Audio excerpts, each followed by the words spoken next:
Startup Nation, this is Dr. Carol. I'm just here, wanted to give you guys some helpful tips and things to remember as we move and navigate through this unprecedented health pandemic. The first thing you guys want to remember is please wash your hands thoroughly and frequently. Wash your hands for at least 20 seconds under warm water with soap. If you do not have access to a sink with warm water and soap, please use hand sanitizer that contains at least 60% alcohol. The next thing you want to do is please avoid large crowds and social gatherings. As young people, our immune systems are typically healthier, and so we can be asymptomatic, which basically means that we can carry the virus if we come in contact with it, and our immune system will recover. But we also pose the risk of spreading it to those who are immunocompromised or who have chronic health conditions and our older people. So please avoid large crowds if you can. The next thing I would say is use respiratory hygiene. If you have to sneeze, if you have to cough, please cover your mouth in your sleeve, not with your hands. Please avoid touching your hands and face after you've done this as well. And please, again, wash your hands. And lastly, if you feel sick, if you have any of these symptoms, which is high fever, initially a dry cough or fatigue, please seek medical help early. If you've been exposed to someone who might have had the virus or been in contact, please stay at home to avoid spreading the virus to anyone else. Again, this is something serious, so we don't want to take it lightly. But those are just some helpful tips and reminders for you guys as we navigate through this pandemic. I hope you guys have a great day and stay safe. This episode of The Startup Life is powered by Colony Spark. Startup Nation, with our economy in flux, there is a lot of mixed messaging out there. If there was ever a time to take control of the narrative and let your customers know that you're here to serve them, it's now. And that's why you have a friend in Colony Spark. Colony Spark is an omni-channel marketing agency that believes in the power of community to ignite your business. They have helped companies across many industries with lead generation, revenue growth, and more to put them on the path to success. My guy Bill Murphy and his team are very good at what they do. How do I know this? Because not many SEO companies have the stamp of approval of being partnered with Google.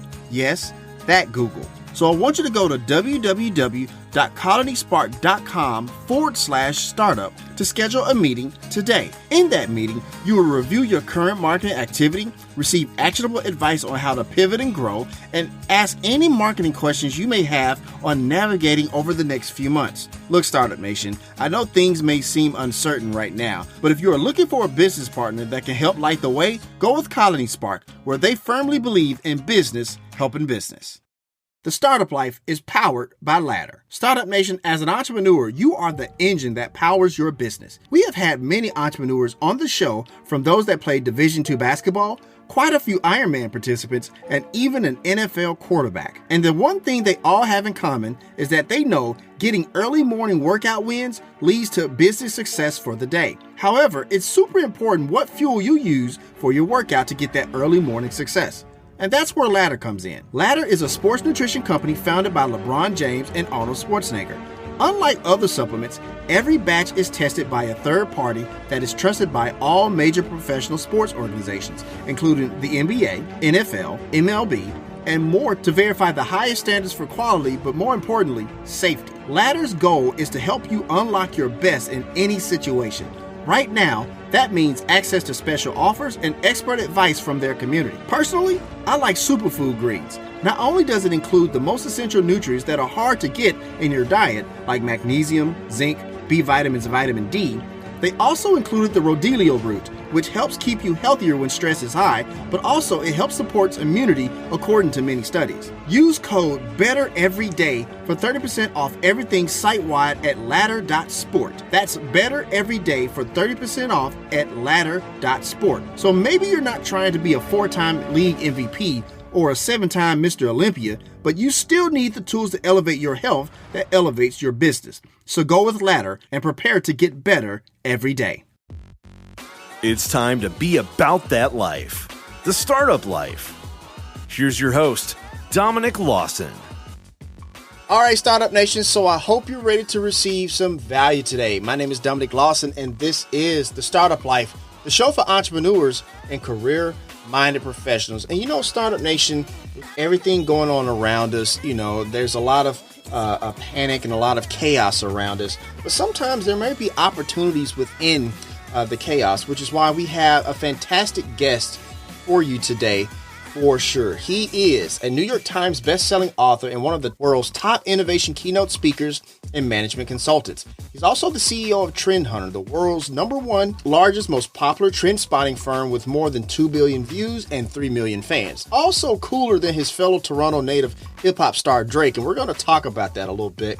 But he's also the author of Create the Future, Tactics for Disruptive Thinking. He is my man, Jeremy Gucci. J-Dot, what's going on, man? Oh, everything's, wild and crazy these days, but there's still a lot that an entrepreneur can learn from in these times. So from that standpoint, there's some excitement as well. Absolutely. Absolutely. So without that being said, clearly you're ready to pour some knowledge into Startup Nation. So I'm ready to kind of dive in. So before we do that, man, just kind of share your origin story a little bit, but also kind of share with us your perspective on our new normal as we navigate this crazy thing we call planet Earth. Yeah, right now the whole world is in an interesting state of flux, though it's important to separate the period we're in of crisis from the chaos that will ensue right after. So crisis isn't good for anyone unless you're a mask maker, peddler of hand sanitizer, or a gun dealer.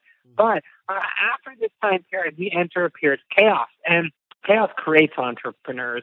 It creates opportunity.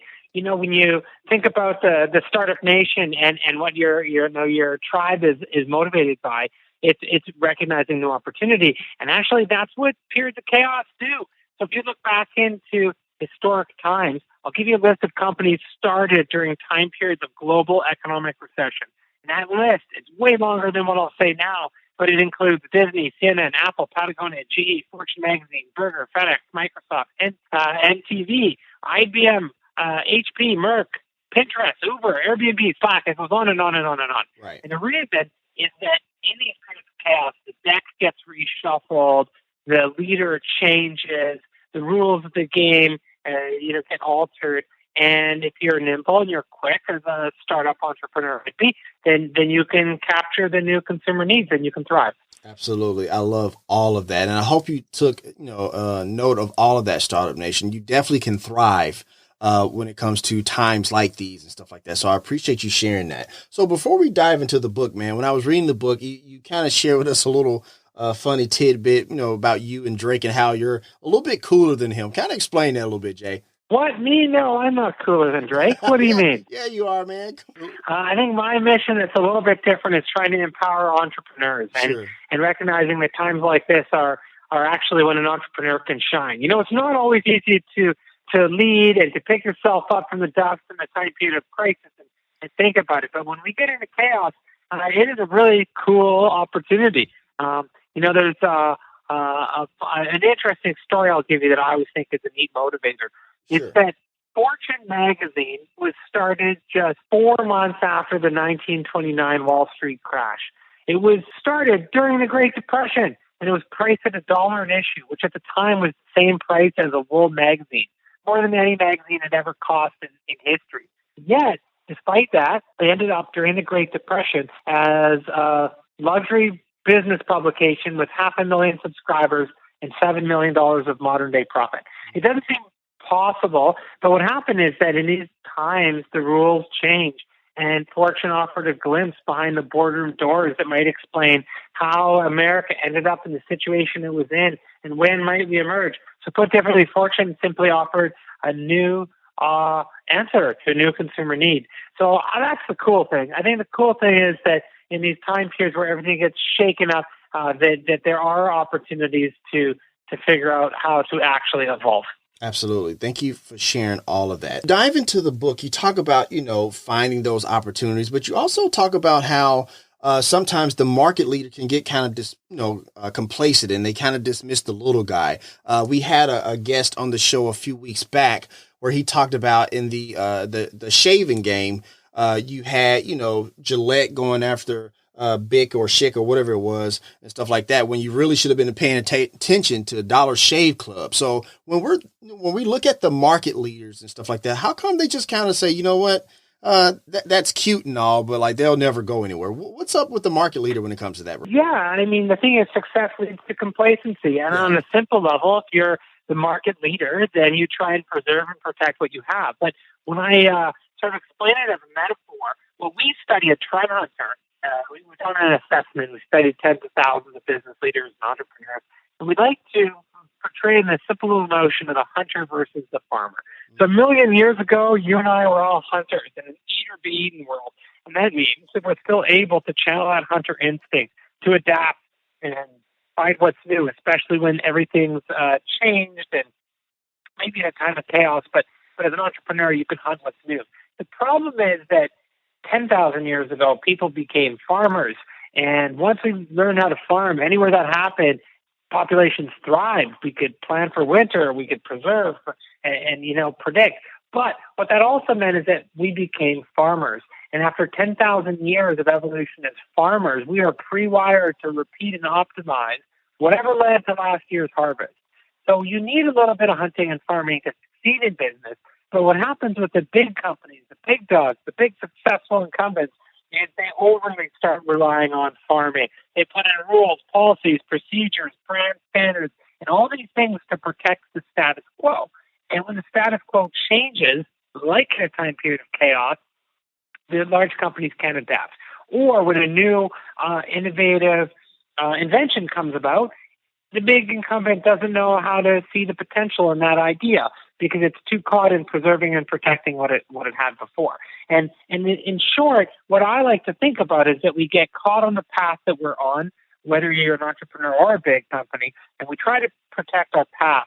And it just starts to become more inhibiting for a large organization. Gotcha. Thank you for sharing that. Oh, quick follow-up to that. But let's say I'm not the entrepreneur. I'm not the CEO of the large organization. But let's say I have an idea that I want to present to, the CEO or my manager or my supervisor, direct supervisor, whatever the case may be. How would I go along doing that? Because we have a lot of people who are kind of entrepreneurs in their jobs, and they're trying to figure out ways to kind of be disruptive within the confines of a traditional 9-to-5. How would I go about doing that in your regard? Yeah, I mean, one of the things that I talk about in the book is I go through a lot of the tactics and how to think about innovation and how to present your ideas. And there's an interesting notion, which is that 97% of CEOs, according to PwC, 97% list innovation as one of their core pillars, and they want more innovation to happen. And the problem now is that it has a disconnect in that innovation isn't taught in schools. It's not a normal profession. There aren't really the tactics and tools out there. And so there's actually a huge hunger at the very, very top. There's a hunger to show those innovative ideas. But what happens is that because people also try and preserve and protect what's working out well, what often happens is that hungry entrepreneur in the company presents their idea too wildly or in a way that doesn't really sort of show enough of the purpose and what we're trying to do and maybe reflect what's happening. So on one hand, yes, there's a hunger, but on the second hand, it's easy for people who have great ideas to have those ideas dismissed and for them not to happen. So if you're one of those people, and I'm one of those people, and you have the idea and you're hungry and you're excited about it, try to think about all the ways that you could use this time period to sort of frame your idea in a way that's digestible. And that can mean, thinking about how you're showing the research or how this new idea helps adapt to where the world is currently headed and how the world has actually changed. It can mean trying to volunteer your time to think about how you could do this on almost like the company's gambling fund or sort of, work around the situation you're in. Or it means actually trying to create that sense of urgency and be the one that's waving the flag of how the company could lose everything if we don't try some of these new ideas. And so strategically, you're framing it so that I really want to try your idea instead of just letting your idea sit in your desk. Now, Startup Nation, in the book, Create the Future, Jeremy has tons of great stories like that. He has the one about a certain guy who turns war equipment into farming equipment. And that story there. There's also the story of Xerox that I love as well. But there's also the story of Tony at a newspaper. Kind of share that story with us in Startup Nation, if you would, Jay. Well, that's funny. I literally was just talking to Tony Hunter just now. Okay. And I turned into a friend over time. But here's the guy's story. I find it to be remarkable. So Tony Hunter is a name you should remember, and it's because I think of him as one of the most iconic CEOs in American history. But you know what? He wasn't originally. When I met him, he was publisher of the Chicago Tribune, and he was going through the difficult reinvention of how to make them a digital organization. And my early story is that I founded a company called Trend Hunter, which is now a research platform, and I was getting billions of views when many of the newspapers were still figuring out what to do. So an early role was helping these organizations become digital. And I learned a lot from them, and I helped them through some of that progress. But that was not how I met Tony. And one day, after this transformation had happened, one day, Tony got a phone call, and they said, "Hey, we want you to become CEO. You've been with us for 26 years. We want you to be CEO." But it seemed too early for him to be invited to be CEO. He didn't seem like he thought he was senior enough to be CEO. So there had to be a catch.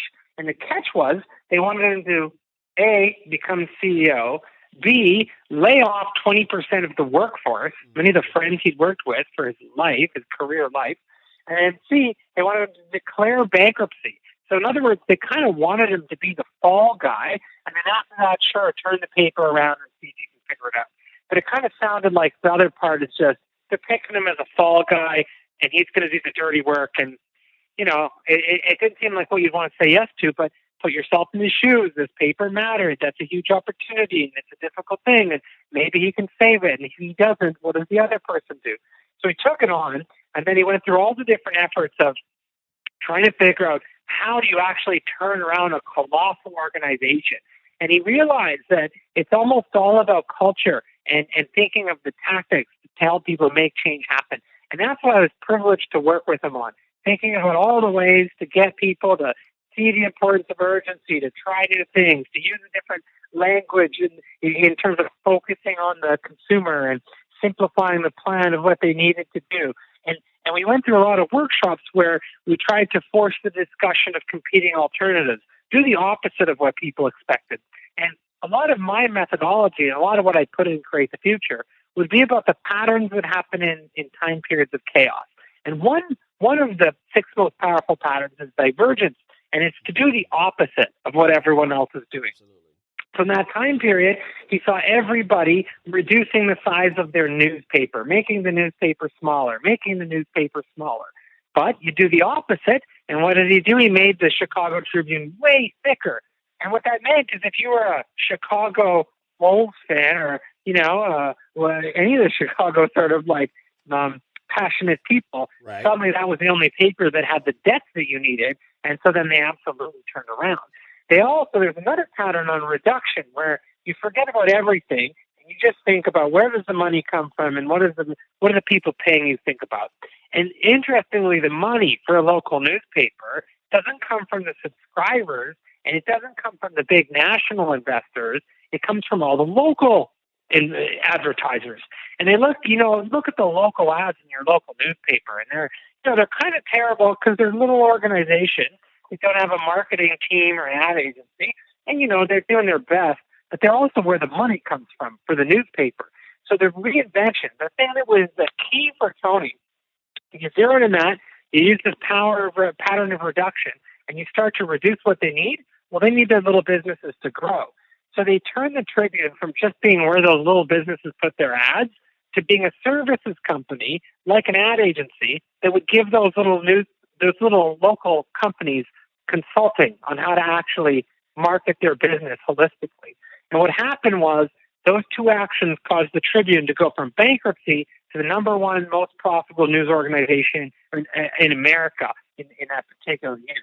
So I learned a lot from that guy. It was a really fun journey. We went on dozens of workshops and probably 100 research reports with his team.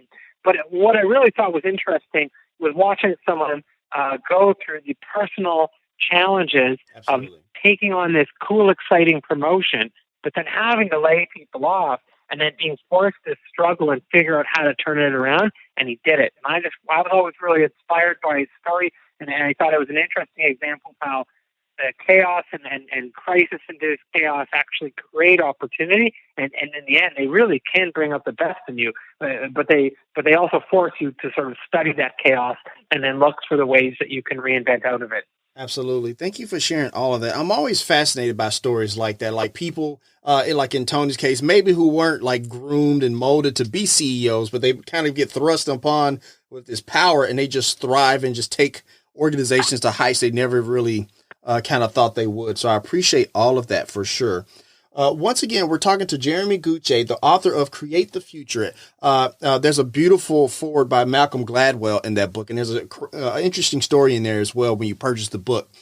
You can purchase that book at anywhere where you purchase your books, and we have a link in the show notes if you listening on the podcast, Startup Nation, to purchase that book as well. And Jeremy, you talk in this book about the 7 traps of path dependency. You talk about neurological shortcuts and optionality. But the one that I always see quite often is that linear thinking, right? Where, square object, square hole, this, that, and the other. Why is that, kind of limits the entrepreneur, limits the entrepreneur as well? What is it about linear thinking that just kind of shoots us in the foot a lot? Well, it's a really unfortunate trap of our human mind, which is that we sort of extrapolate the status quo in predicting what's next. And what it leads to is that you and I are both actually really good at predicting next year. Everyone kind of, short of a dramatic global pandemic, you're pretty good at knowing how your business year is going to evolve in the next 12 months. Mm-hmm. Now, interestingly, you're also pretty good if I was to ask you, where do you think your industry will be 15 years from now? Just give me the dream list. Give me the sci-fi movie of what we would call the super future. But where humans become terrible is in sort of the 3 to 5 year range. We become horribly inaccurate in the 3 to 5 year out range because we fail to recognize the compounding effects of our accelerating world. And what that means is people miss out on opportunity. People get disrupted. People underestimate the potential of new technologies to change their world. And yet, we overestimate how much we think we'll be able to do, how much we think we'll be able to handle. And so we classically miss out. And I could give you hundreds of stories because I study this, and then I usually go a step further and I interview all of the people. So I've interviewed the guy at Kodak that invented the digital camera in '76, and of course they got disrupted. I've interviewed the team at Blockbuster Video that pioneered online video streaming and then refused to buy Netflix in 3 chances for $50 million. But the one I'll tell you that I think is really fun is Smith Corona. And Smith Corona is an iconic American inventor and innovator. They invented the grammar checker, the spell checker, the laptop word processor, saving your Word files to a disk. And they were the monopolists. They were really good. They were in charge and in command of the typewriter industry. And in 1991, they actually had computers on shelves, and they had a joint venture partnership, and they were selling computers. And they got that computers were going to work. They could see long-term, computers are going to work. But then the 1991 global economic recession started really kicking in, and they realized, you know what, the computer thing is going to happen later on. But we got years for that. Right now, what we got to do is we have to focus on our current market. So everyone in the computer team, come over here. We'll abandon the partner. It's fine. And come help us on typewriters for a bit. And then we'll return to this in a couple of years. 3 years later, Smith Corona declares bankruptcy.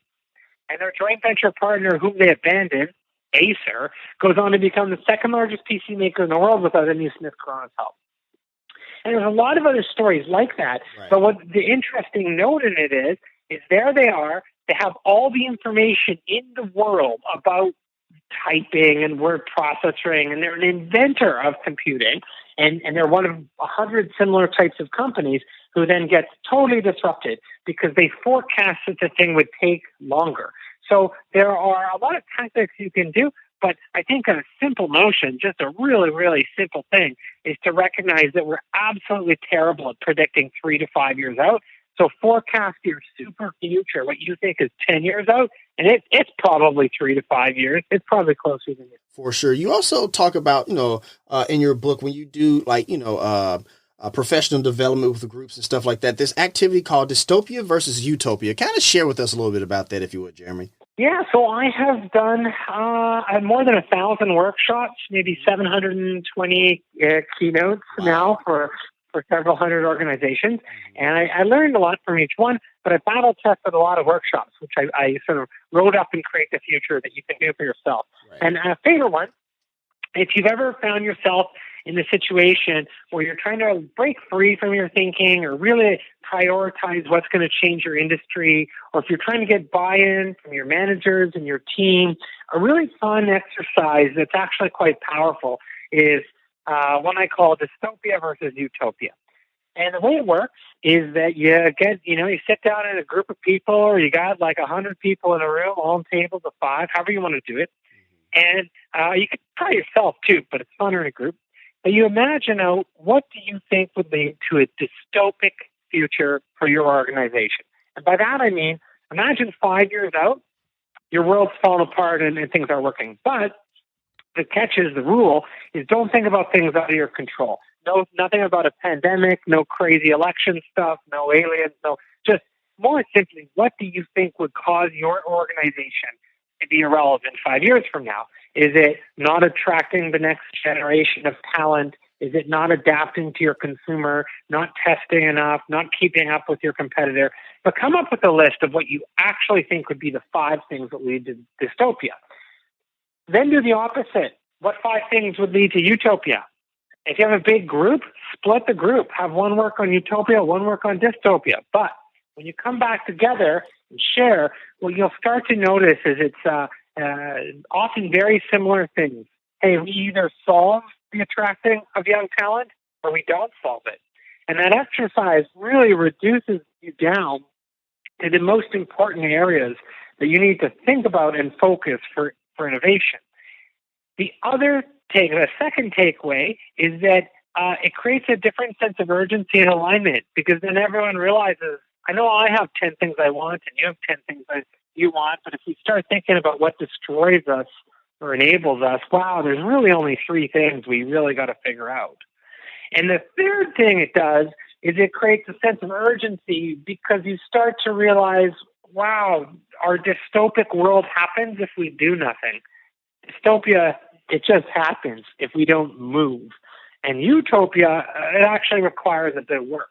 So that's one of my favorite exercises, dystopia versus utopia. And again, quite simply, it's with you or your team or your whole office trying to think about what are the 5 factors that lead you to a wonderful world where everything has worked out well versus what happens in a world where things do not work out for you. Sharing that. And Startup Nation, the reason I wanted to ask that question is to highlight that this book is one of those working books where it has, like, on page 55, it has the graphic for you to actually do that activity, dystopia versus utopia. And I love books like that because it forces you to think right there on the spot. And it's a working book, and it's a book that you can constantly read over and over again as you progress on your path to entrepreneurship, as you progress forth in your career as well. I also love the fact that not only do you get Create the Future, but you flip the book over and you get Jeremy's award-winning book, the Innovation Handbook, or Exploiting Chaos, more accurately as well. So it's a great book. You should definitely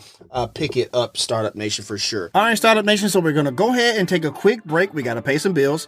Once again, my name is Dominic Lawson, and you're listening to The Startup Life.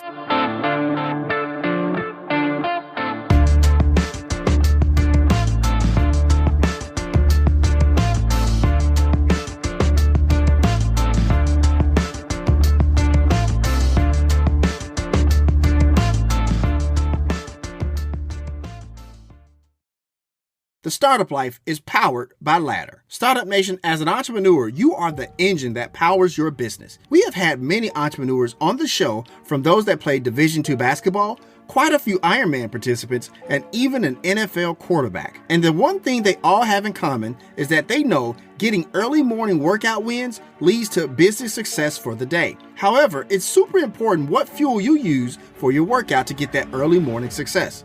And that's where Ladder comes in. Ladder is a sports nutrition company founded by LeBron James and Arnold Schwarzenegger. Unlike other supplements, every batch is tested by a third party that is trusted by all major professional sports organizations, including the NBA, NFL, MLB, and more, to verify the highest standards for quality, but more importantly, safety. Ladder's goal is to help you unlock your best in any situation. Right now, that means access to special offers and expert advice from their community. Personally, I like superfood greens. Not only does it include the most essential nutrients that are hard to get in your diet, like magnesium, zinc, B vitamins, vitamin D, they also included the Rhodiola root, which helps keep you healthier when stress is high, but also it helps support immunity according to many studies. Use code BETTEREVERYDAY for 30% off everything site-wide at ladder.sport. That's BETTEREVERYDAY for 30% off at ladder.sport. So maybe you're not trying to be a 4-time league MVP or a 7-time Mr. Olympia, but you still need the tools to elevate your health that elevates your business. So go with Ladder and prepare to get better every day. This episode of The Startup Life is powered by Colony Spark. Startup Nation, with our economy in flux, there is a lot of mixed messaging out there. If there was ever a time to take control of the narrative and let your customers know that you're here to serve them, it's now. And that's why you have a friend in Colony Spark. Colony Spark is an omni-channel marketing agency that believes in the power of community to ignite your business. They have helped companies across many industries with lead generation, revenue growth, and more to put them on the path to success. My guy Bill Murphy and his team are very good at what they do. How do I know this? Because not many SEO companies have the stamp of approval of being partnered with Google. Yes, that Google. So I want you to go to www.colonyspark.com/startup to schedule a meeting today. In that meeting, you will review your current marketing activity, receive actionable advice on how to pivot and grow, and ask any marketing questions you may have on navigating over the next few months. Look, Startup Nation, I know things may seem uncertain right now, but if you are looking for a business partner that can help light the way, go with Colony Spark, where they firmly believe in business helping business. Startup Nation, we tell you all the time that no one does anything great on their own. That includes starting a business or a nonprofit, or even becoming a thought leader or an influencer. My point is that you need a team to do it successfully and responsibly. And that is why you should contact DR & Associates. Danielle and her team provide branding solutions, along with digital and social media marketing that provide tangible results you are looking for. No matter if you are a Fortune 500 company or an author looking to make an impact, DR & Associates needs to be part of your team. They are one of the few firms whose leadership has been recognized by Google, which is proof of concept that they are very good at what they do. Contact DR & Associates today to grow your online presence. The number is 615-933-3681, or you can visit their website at drandassociates.com. Also, make sure you follow their Facebook page as well. DR & Associates, providing real clients with real results. All right, Startup Nation, welcome back as we continue our conversation with today's guest here on The Startup Life. Jay, I want to ask you this, man, because, as, an expert in what you do, you're always looking at trends and things that are going on. For me, I'm thinking that stuff like education and healthcare is just prime for a positive disruption. What are some of the industries that you are seeing that is just due for disruption in your opinion? Wow, what a great big giant question. Well, there's a lot of industries. I almost think you can walk through your daily life and a question to ask is, what are the things that frustrate you? And I think a whole industry you look at that's enormous, if we want to start from the top down, would be almost everything related to how you approach your banking and your investments and your mortgage. I mean, and I come from, I grew a $1 billion business for a bank. So right. I gravitate to that one pretty quickly. But I also just think, what a weird world. We talk about how people don't understand, the accelerating world, linear versus accelerating thinking. Well, your bank does. They get compounding. They know how that works with credit card interest. And yet in school, we're not really taught that. We're taught weird math and trigonometry that you never use. And suddenly, you boil it down to how people just fundamentally, they kind of get messed over with their personal credit. It's not easy to understand. And why do I need a different account for my mortgage and my bank and my, why my credit card? Why does that all have to come from different pockets to kind of mess me up? And why is it confusing? And why do some people get much better access than others? So I think that would be a starting point of an industry that is absolutely ripe for disruption. And I'm picking the largest, industry I can to start with.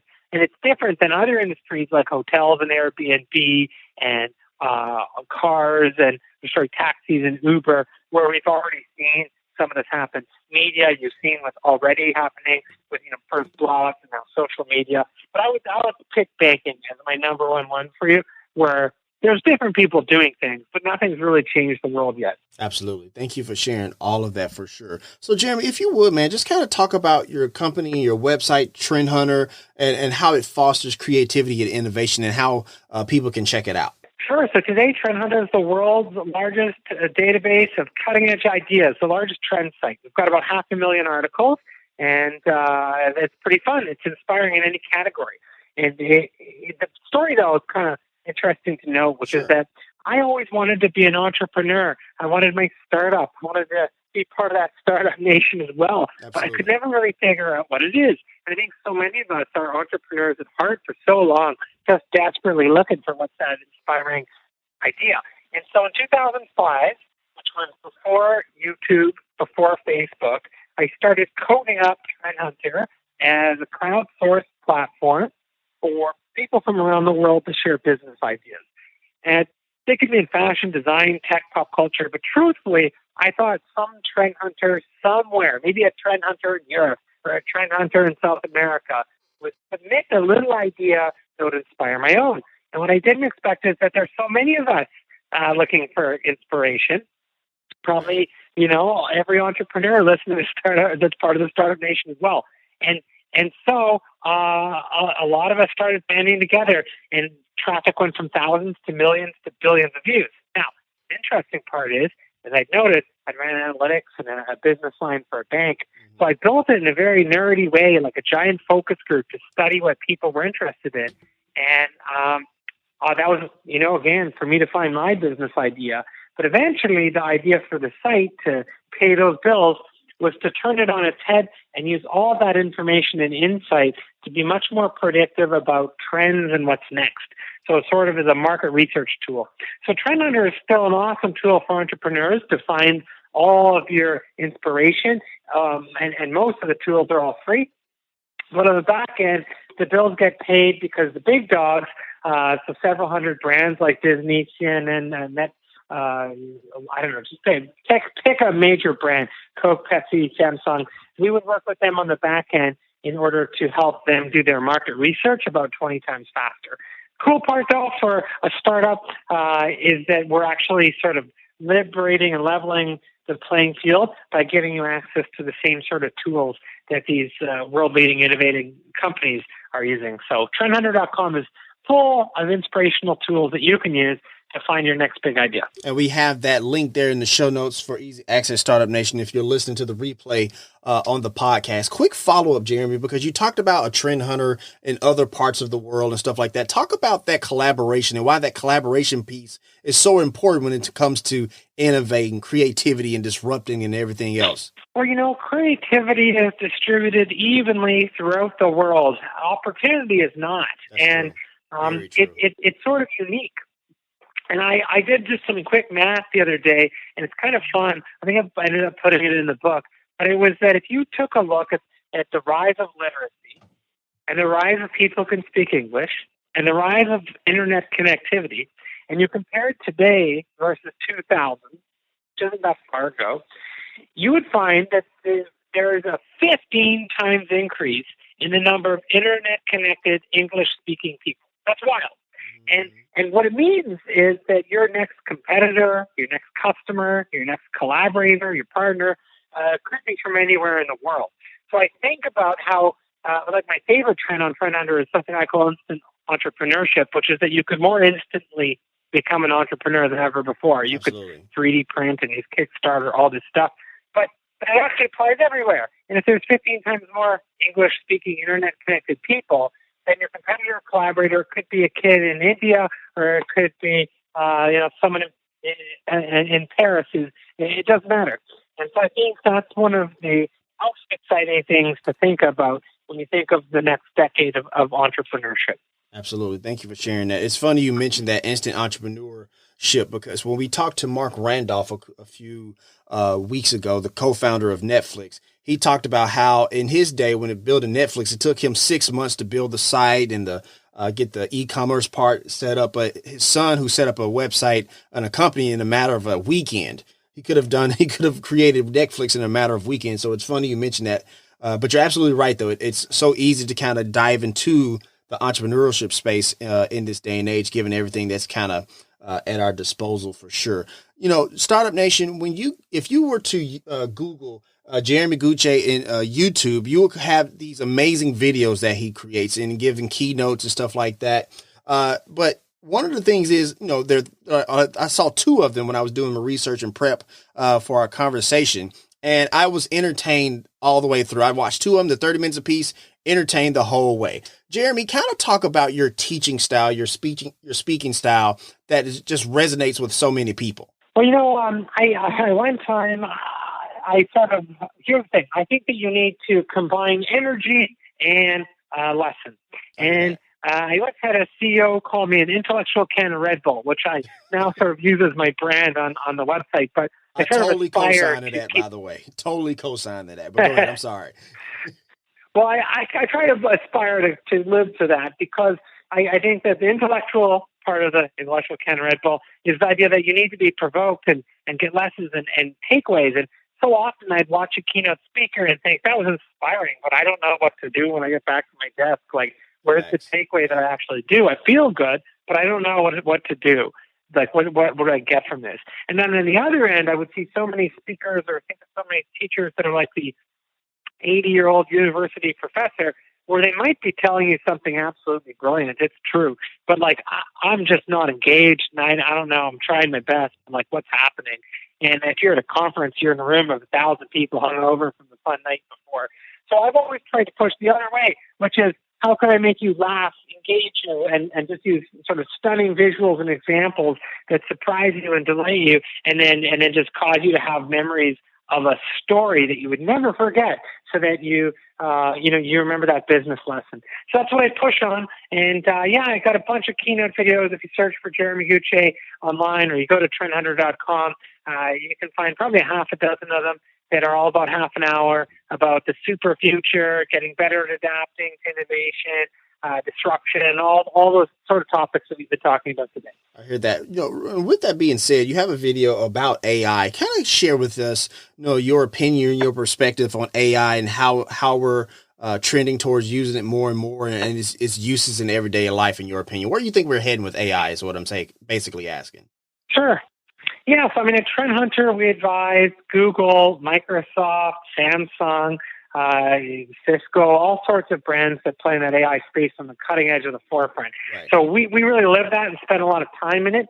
And I think that a lot of people shy away from AI when they think about their job and their profession, because it sounds like it's something mystical or too nerdy. Right. And so we don't really dive into it. But AI has already been around us for a really long time.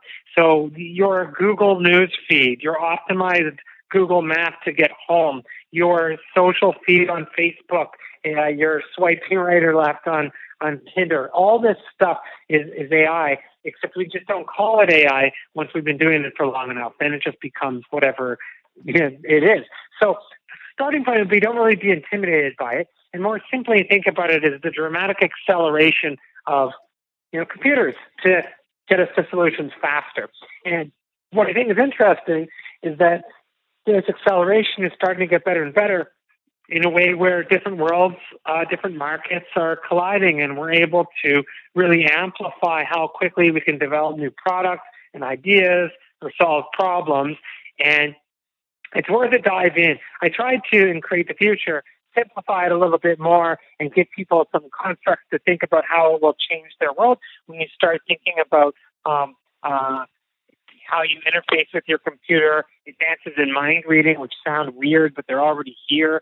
And you plug all this in together, and I think that the more simple thing it does is just reinforce this idea that our world is going to continue accelerating in how quickly it changes in absolutely every industry. I heard that. Thank you for sharing all of that, for sure. And quick follow-up, if you will, because, when a lot of times small business owners are listening about AI and using it and stuff like that. And it's like, oh man, I don't have the war chest of capital to kind of, infuse AI in my business as an advantage. What are some of those ways a small business owner can use AI in your regard? Yeah, so it certainly depends on the type of industry that you're in, but sure. Trend Hunter we kind of bit the bullet about 2 or 3 years ago. And I thought, the one way our company as a market research company might be disrupted would be if someone else used AI to get to solutions more quickly than us. And so I can just assume that's my far distant future, or I could just start investing a little bit of money on the side as our gambling fund to try to see if we could leverage tools out there. And there are all sorts of tools. People like IBM and Amazon, they make AI tools available, and depending on your type of company, if you have, data you're collecting, you can actually start to apply those tools to see, to play around. And you might personally not be the one that does it, but hire a college summer student. Hire someone junior to noodle around on it and see what happens. And what happened for us was that after 2.5 years, there's now, I think, like 36 different parts of our business where AI has become better, faster than our humans. And so it's starting to up our game, which is pretty cool because that wasn't the expectation, but it came from trying to disrupt ourselves. And depending on your industry, it might be that. It might just be other people's tools that you're plugging in. You might be just looking at other service providers who have something AI that helps you do something you're doing faster. Doesn't mean you have to be the one creating it. Gotcha. I hear that for sure. I tell Startup Nation all the time, you can either hire a person or hire an app to kind of do those extra things that maybe you don't have that capability to do and stuff like that. So I appreciate you sharing that for sure. Once again, Startup Nation, we're wrapping up with Jeremy Gucce, the author of Create the Future.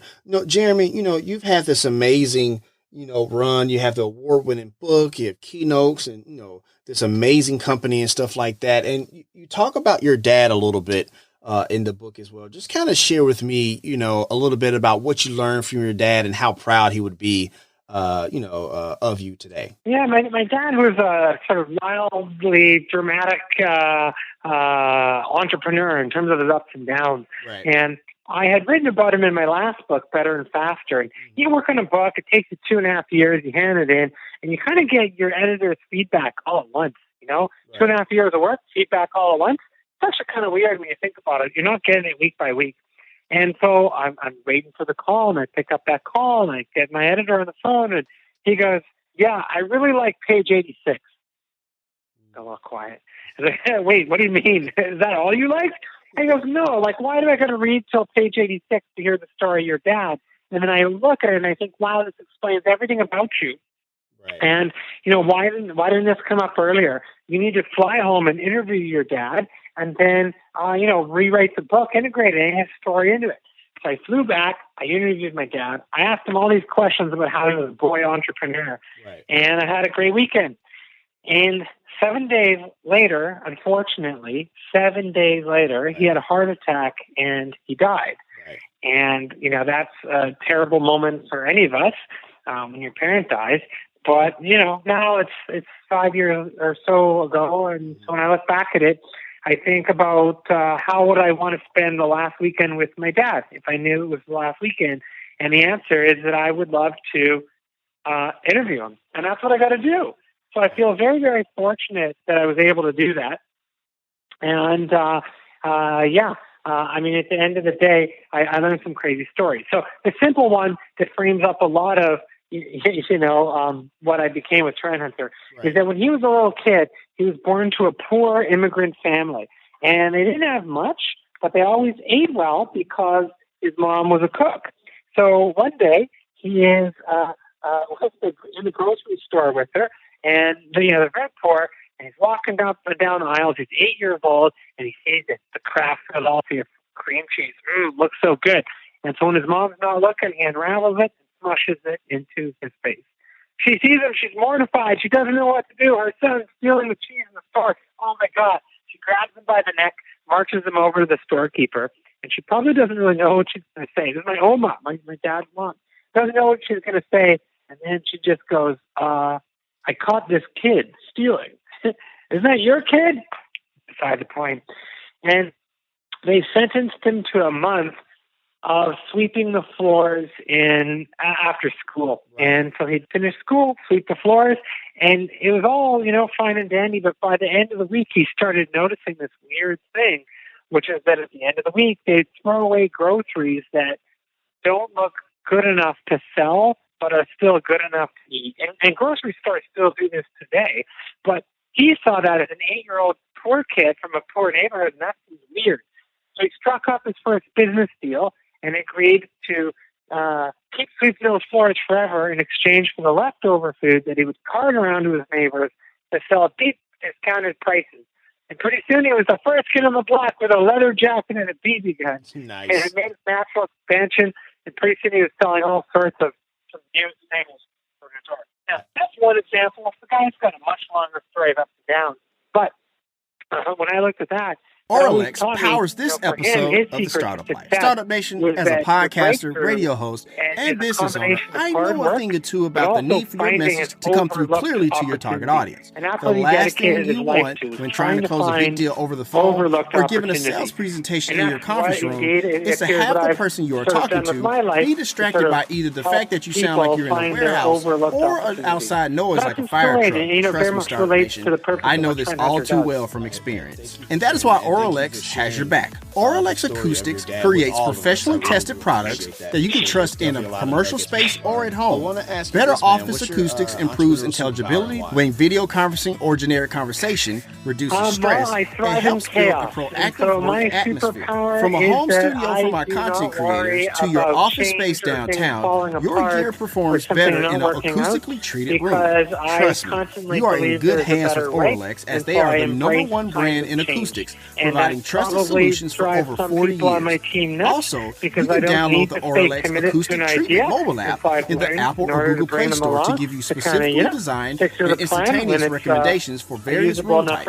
Go to Oralex.com and use the promo code STARTUP in all caps for 10% off your entire order. The link is there in the show notes if you are listening to the replay on the podcast. So if you are ready to stop sounding like you're having a sales meeting in the sports arena, go with Oralex. Professional audio made simple. This episode is brought to you by Leader Creamer.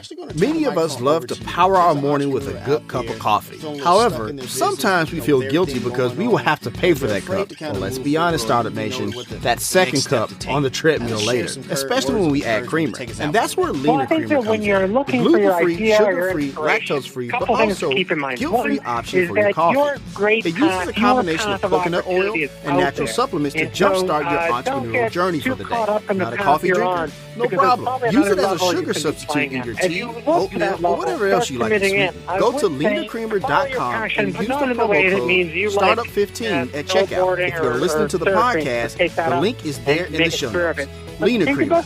Begin a healthy new chapter. The way you like to interact with people, the sort of roles that would have you feel passionate and excited. Because I think my own search, my relentless search for an idea was originally misguided because I spent too much time trying to think about what would be a good business model. Where is there a business need that I could fulfill? As opposed to realizing, actually, I'm not going to dedicate a year or two to this. I'm going to dedicate a decade or two or even more to this. This is going to become my life. So what do I actually really like to do? And I think that's the sort of thinking that could